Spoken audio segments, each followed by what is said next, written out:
My name's Wayne Peters, and this is Brad Goss, and we're going to be talking to you today about a whole bunch of things with search engine optimization, with social networking sites, and we want to give people a little bit of a background about the basics of these kinds of services, such as Facebook and Twitter and YouTube and so forth, and just give you a little bit of knowledge on what we've experienced in terms of these services and how great they are for small business and mid-sized businesses, and even for large corporations that are now embracing these types of technologies.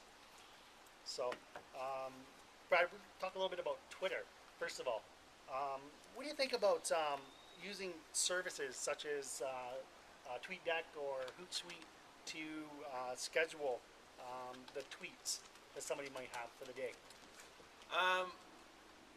There's different opinions on tweet scheduling, and it's one of those things that I think everybody has a personal opinion about, and then there's sort of, you've got to look at what the status quo is, what people are getting away with before you say what's right and wrong.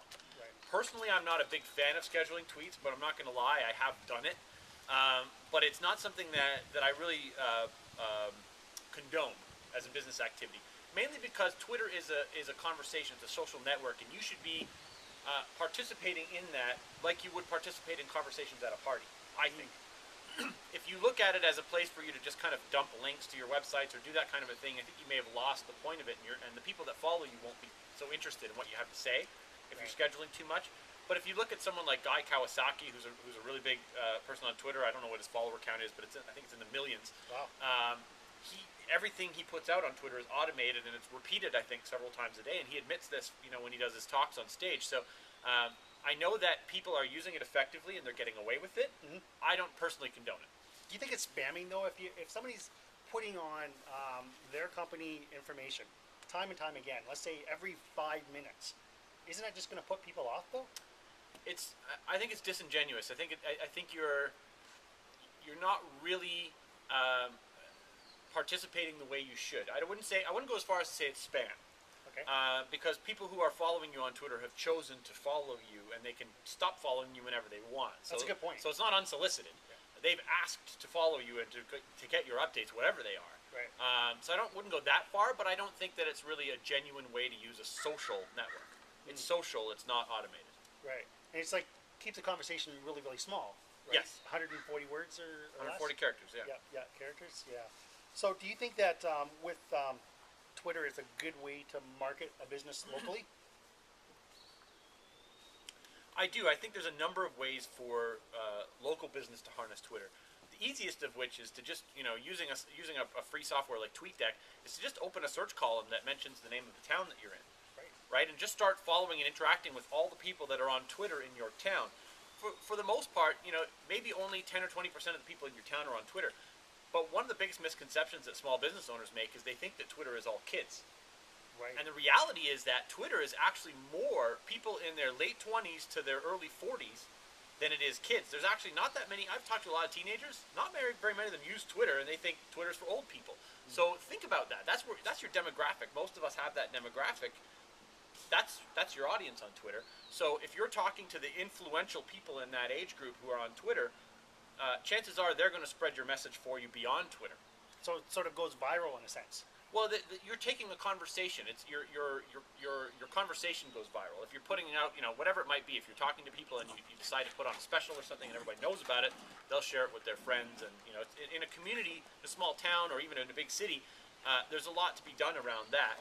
And I would say the second portion of local business marketing on Twitter is sort of outside of Twitter, but part of it, because these are connected to it, is the location-aware iPhone apps and BlackBerry apps that are out there that allow people to check in, when they're at Second Cup or Starbucks or one of these other places. Businesses nearby can have accounts on, they're called Foursquare and Gowalla. We should probably put links underneath this video to those websites. So you can actually just go set up your own account there now.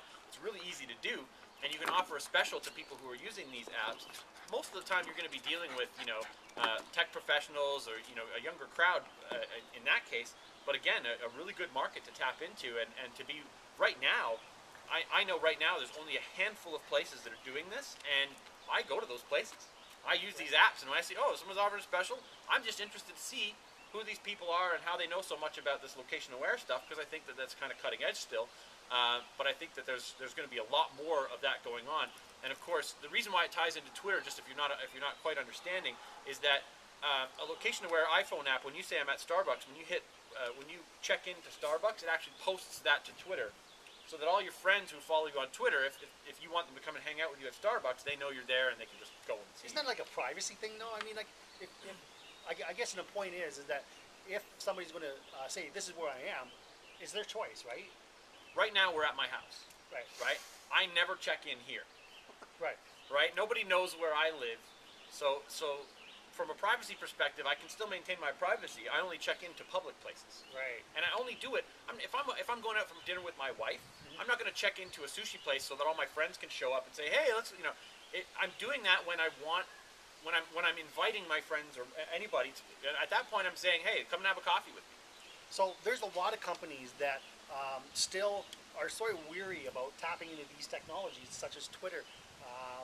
Now, for example, a company might have a Twitter page, but they don't really post anything because they don't know how to do it. They don't know how to really tap into the Twitter market. Yeah. How does the company really start to change their philosophy in that new marketing technique? Because years ago, people would have to pump out print material. That's just part of marketing. What they would do is that they would have somebody in their company that would specialize in doing that and putting out a flyer or getting together a printed newsletter and sending it out to their mailing list via snail mail, right? Yeah. So how do companies embrace these new technologies and really try to hone in on doing that? What advice do you have for companies that want to start but really don't know how to turn to get that started for them? Tall order, but I think that how this works for most companies is, considering we're still talking about Twitter, obviously the old way of print advertising means whatever it is you're selling, you're trying to remind the customer all the time that you're there, so that you're at top of mind when they make that decision, or when they're in that mode to make a decision about a product that you, like, let's just say barbecues as a for instance, right? Everybody loves a good barbecue. I want to buy maybe I want to buy a new barbecue, and I might think automatically Weber or one of the other big names because they've done a great job of being at top of mind. But at the same time, I'm probably not going to always buy that barbecue. I'm going to go and do a little bit of research. What's great about Twitter is that if you're let's say you own a barbecue manufacturing company, and you're maybe at, maybe you're number 9 in the world for sales, and you want to move your way up the ladder. What I would do is I would start opening, and you'll see this kind of stuff. You'd be surprised how often you can find these searches. You go onto TweetDeck and you set up a search column that says recommend barbecue, and every time you'll see like 20, 30 times a day, somebody will say, could somebody recommend a good barbecue? I need a new barbecue. Could someone recommend one? Something like that will come up. And so you have a social media person in your company that automatically replies to them and says, you know what, we've got a great line of barbecues. They're available at your local Home Depot. Here's a link to our catalog, blah, blah, blah.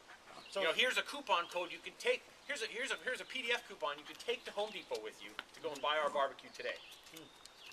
So in essence, it's almost as though instead of having this whole line of telemarketers or salespeople at their desk waiting for someone to phone, they just take it a little bit further to their PC